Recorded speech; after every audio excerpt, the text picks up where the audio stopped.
brought to you by Candid. Candid dusting powder, 4 skin problems का एक expert solution. Candid dusting powder, हटा खुजली, लगा कैंडिड। अमेरिकी राष्ट्रपति डोनाल्ड ट्रंप ने ईरान के साथ चल रहे युद्ध विराम यानी सीज फायर को बढ़ाने का ऐलान किया है। इससे पहले सीज फायर की जो समय सीमा दी गई थी वो आज यानी 22 अप्रैल को खत्म हो रही थी। उससे पहले ट्रंप ने सीज फायर बढ़ाने की जानकारी सार्वजनिक कर दी, एकदम वैसे जैसे फोन का टॉक टाइम खत्म होने से ठीक पहले रिचार्ज करा लिया जाता है। ये tactical cease fire extension Trump ने किसके कहने पर किया है ये भी बताते हैं। भारत के पड़ोस में एक देश है पाकिस्तान, जिसे आतंकवाद का सबसे बड़ा एक्सपोर्टर माना जाता है। फिलवक्त वही Pakistan peace messenger of the year बना हुआ है। ट्रंप का कहना है कि इसी पाकिस्तान के आर्मी चीफ असीम मुनीर और प्रधानमंत्री शहबाज शरीफ के अनुरोध पर उन्होंने सीज फायर आगे बढ़ाने का फैसला किया है। ट्रुथ सोशल पर जारी बयान में ट्रंप ने कहा है कि ईरान की सरकार बुरी तरह बिखरी हुई है, ये कोई नई बात नहीं है। पाकिस्तान के फील्ड मार्शल असीम मुनीर और प्रधानमंत्री शहबाज शरीफ के कहने पर हमने ईरान पर हमला फिलहाल टाल दिया है।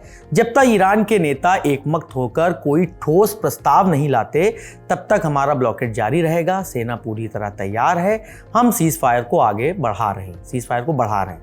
यानी सीज फायर बढ़ाने के बावजूद ट्रंप ने ईरान पर दबाव कम नहीं किया है। उन्होंने अमेरिकी सेना को साफ आदेश दिए हैं कि ईरान के खिलाफ चल रही नाकेबंदी को जारी रखा जाए।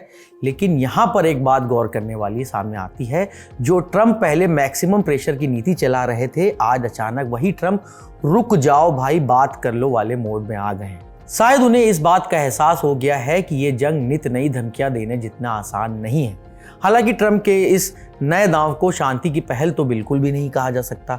देखिए, सीज फायर बढ़ाया है लेकिन ब्लॉकेट जारी है, मतलब ईरान पर आर्थिक दबाव और सैन्य तैयारियां दोनों बरकरार हैं। शांति की असली पहल में दोनों तरफ से कुछ रियायतें दी जाती हैं, यहाँ सिर्फ हमला टाला गया है। ट्रंप ने अपने बयान में ईरान की सरकार को सीरियसली फ्रैक्चर्ड यानी गंभीर रूप से विभाजित या बिखरी हुई भी बताया है।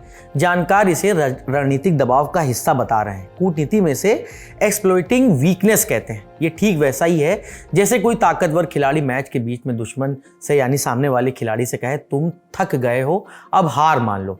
अब बात इस जंग में मध्यस्थता की भूमिका निभा रहे पाकिस्तान की।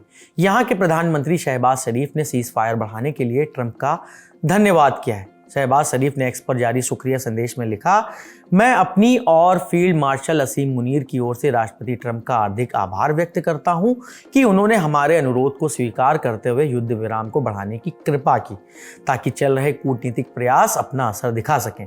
पाकिस्तान पर जताए गए इस विश्वास और भरोसे को बनाए रखते हुए हम संघर्ष के शांतिपूर्ण समाधान के लिए ईमानदारी से प्रयास जारी रखेंगे।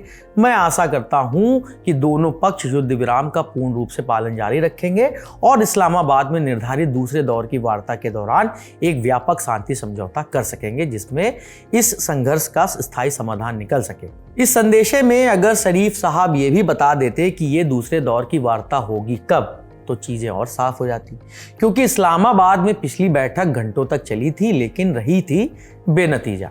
फिलहाल अब बात इस जंग के एक और अहम पात्र यानी ईरान की, जिसने ट्रंप के सीज फायर एक्सटेंशन को ठुकरा दिया है। ईरानी संसद स्पीकर के सलाहकार मेहदी मोहम्मदी ने ट्रंप के फैसले पर तीखी प्रतिक्रिया दी है। उन्होंने कहा है कि ट्रंप का सीज फायर एक्सटेंशन कोई मायने नहीं रखता, हारने वाले शर्त नहीं थोप सकते।